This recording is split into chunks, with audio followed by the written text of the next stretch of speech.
C'est l'une des phrases simples de la Bible, là, Jacques 1, là. Jacques Yemra, Toi, tu fais de l'entrepreneuriat. On vient de dire que tu es maudit. C'est pas vrai. Il te manque la sagesse dans chaque chose que tu veux faire. Tu ne présentes pas tes projets à Dieu. On dit que l'homme a beaucoup de projets, mais seul le dessein de l'Éternel s'accomplit. Pour terminer, mon frère, ma soeur, les gens prient pour les malédictions. Ce n'est pas malédiction. C'est un manque de sagesse que les hommes et les femmes ont. Ce n'est pas malédiction. Hein. Ils ne sont pas maudits. Ils ne sont pas sages. S'ils lisaient le livre des proverbes là, régulièrement, les hommes et les femmes là, ils vont se voir eux-mêmes là-dedans et ils vont changer. Alors mon ami, pour aller terminer, il dit, si on retourne dans Jacques là, il dit demande à Dieu humblement. Humblement. Reconnais. Reconnais que tu n'es pas sage. Reconnais que tu n'es pas sage. Et dis ça à ta femme, dis ça à ton mari. Dis que dans beaucoup de choses là, j'ai vu qu'il m'a manqué de la sagesse. Toi, tu ne veux jamais reconnaître que tu n'es pas sage. Qu'il demande simplement à Dieu et sans reproche. Il ne faut pas dire, je vais demander à quoi de ma femme. Non, tu demandes pour toi-même. Et elle lui sera donnée. Alors, mais qu'il la demande avec foi. C'est l'élément important. Qu'il la demande avec foi. Dieu a dit à Abraham, tu es le père de toutes les nations. Il avait 100 ans. Quand Dieu a dit ça, quand Dieu l'a appelé, il avait 75 ans. Mais quand Dieu l'a dit, je t'établis père, il avait 99 ans. Ça, dans Genèse 19. Tu comprends? Établi. Mais Romains 4 dit quoi? Verset 17 à 20. Romains 4 dit quoi? Abraham crut. Les gens ont dit tu ne peux pas croire. Il dit je crois. Il espéra contre toute espérance.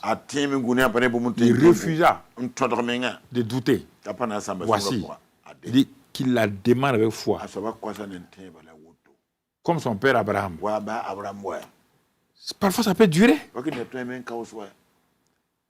Dieu ne changera pas peut-être ta femme d'un seul coup, ni ton mari d'un seul coup.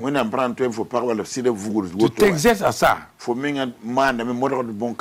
Chaque fois qu'il vient, un homme venait tout le temps, ses amis venaient le jeter à la porte là parce qu'il était sous, complètement ses habits et complètement mouillés par des urines et tout.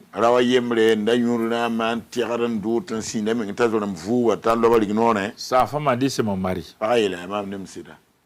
Elle tirait son mari là, l'amenait à la douche, le lavait, et l'habillait, le mettait au lit. Chaque fois elle faisait ça. Mais son mari lui a dit, mais tu peux partir, non?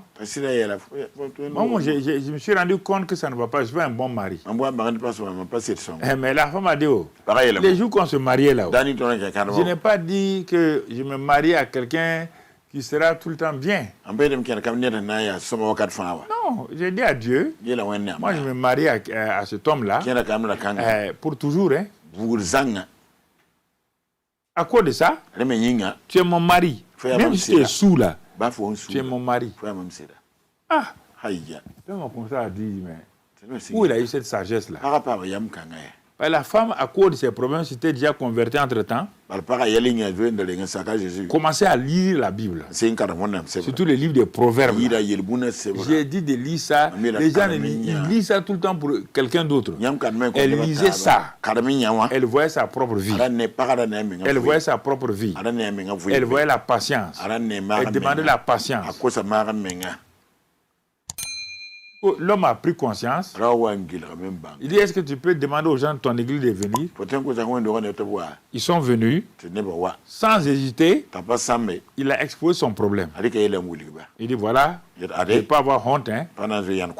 Je donne la honte déjà à ma femme, à mes enfants. On vient me jeter tout le temps à la porte là. Ça, c'est moi qui donne la honte. Il n'y a plus de honte à dire que je veux l'aide de votre Jésus. Donc, les gens l'ont pris tout doucement. Ils l'ont entraîné. Des gens qui étaient alcooliques aussi, que Dieu a délivré. Ils l'ont suivi.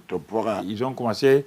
Quand il sort de son service, un d'entre eux vient le chercher. Parce que les amis qui boivent là, ils savent qu'ils vont aller le saouler là. Ils sont toujours là. Les gens sont mauvais, hein?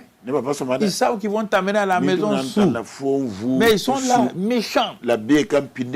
Donc les chrétiens l'ont décidé, et par semaine là, pendant toute une semaine, que chacun vient se positionner devant son bureau. Et on le prend, il l'amène soit à l'église, ou quelque part, il se promène un peu. Même s'il a envie de boire là, il lui dit non, bon, tiens de l'eau, tu vas boire. Et au bout d'une semaine, 10 jours comme cela, l'homme a commencé à s'habituer. Son corps a commencé à s'habituer. Alors, sa pensée a commencé à s'habituer à la parole de Dieu. Il a eu une volonté. Et au bout d'un mois, l'homme était totalement délivré. Il venait lui-même à la maison sans problème. Il aidait sa femme. Ils allaient à l'église ensemble. C'est ainsi que l'homme a été délivré. Et par la sagesse de sa femme, il avait commencé à courir chez tous les prophètes. On va lui dire que son mari est maudit depuis le vent de sa mère. Et qu'à cause de ça, il est parti un jour dans un pays voisin. Et puis un hibou a fait le hibou est rentré en lui. Des femmes insensées qui croient à ces choses-là. Voilà. Sans douter. Il a la foi. C'est ça. Qu'il la demande la sagesse. Simplement. Sans douter. Dieu l'accorde. Simplement.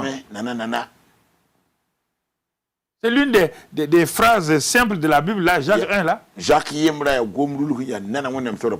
Toi, tu fais de l'entrepreneuriat. On vient de dire que tu es maudit. C'est pas vrai. Il te manque la sagesse dans chaque chose que tu veux faire.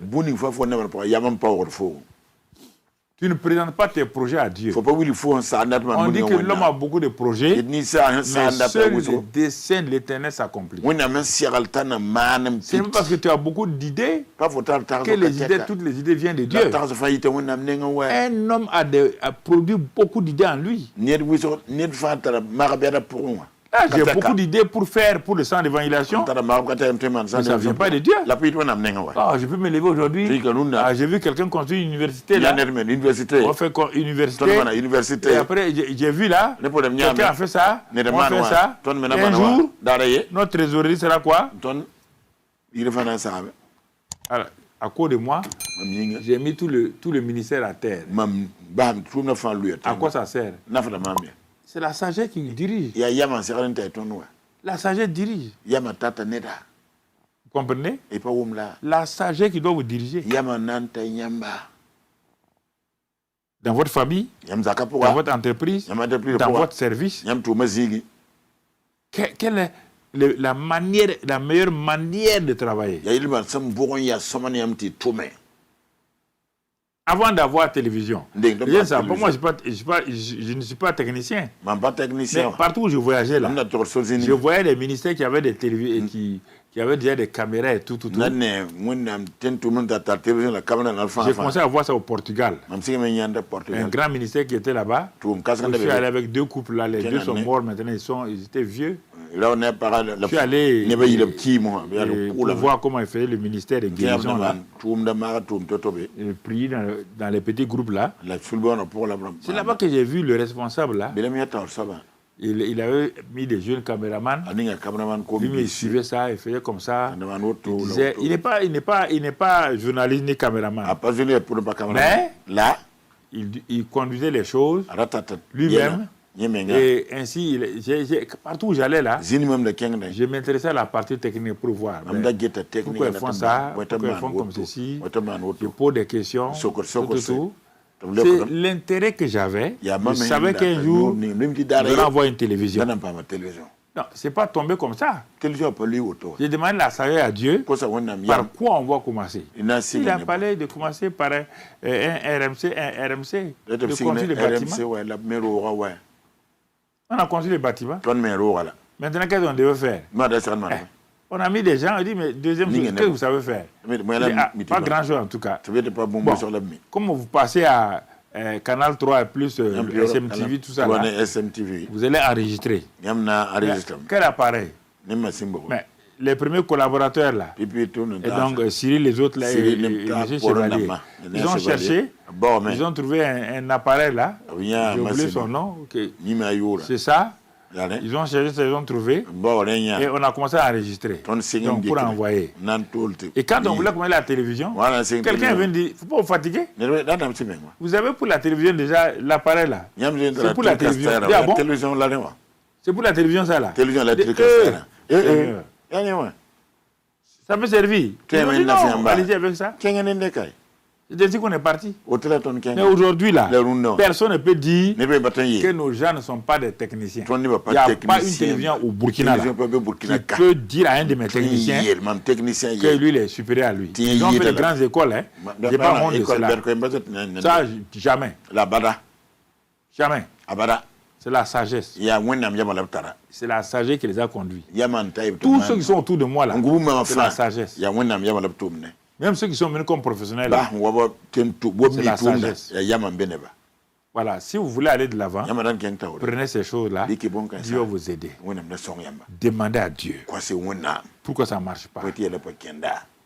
Vous vendez des vélos, tout ce qui vient derrière vous, vos enfants, vos petits-enfants, vos arrière-petits-enfants, vendent des vélos mieux que vous. Vous faut quitter là-bas. Vous n'avez rien compris. Vous n'êtes pas vendeur de vélos. C'est ça. Il faut la sagesse. Demandez-la à Dieu. Il dit qu'il donne à tous. Simplement. Ne vous comparez pas à quelqu'un. Ça, il n'aime pas ça. Ne vous comparez pas. N'enviez pas quelqu'un. Votre domaine. Il va vous faire élever. Si vous avez de l'avant. Et voilà.